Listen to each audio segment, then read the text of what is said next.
तुम्हाला माहिती आहे का, महाराष्ट्रात मराठी बोलणारे काही जिल्ह्यामध्ये फक्त 16% आहेत. साताऱ्यात सर्वाधिक 95.05% लोक मराठी बोलतात. सिंधुदुर्गमध्ये 91% लोक मराठी बोलतात. कोल्हापुरात 89% लोक मराठी आहेत. पण नंदुरबारमध्ये फक्त 16.6% लोकच मराठी बोलतात. सर्वात कमी संख्या इथं आहे. मुंबईत तर मराठी फक्त 35% लोकांचीच भाषा उरली आहे.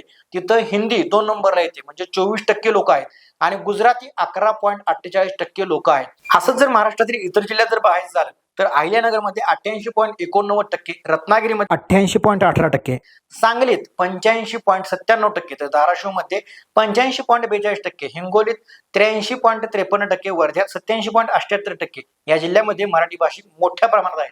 मराठी ही महाराष्ट्राची राजभाषा असली तरीही दुसऱ्या क्रमांकावर ही हिंदी भाषा. मराठी माणसांनो, आपली भाषा जपा, वापरा आणि पुढच्या पिढीपर्यंत नक्कीच पोहोचवा. जर तुम्हीही मराठी प्रेमी असाल तर हा व्हिडिओ शेअर करायला विसरू नका आणि कमेंटमध्ये तुमच्या जिल्ह्याचं नाव लिहा.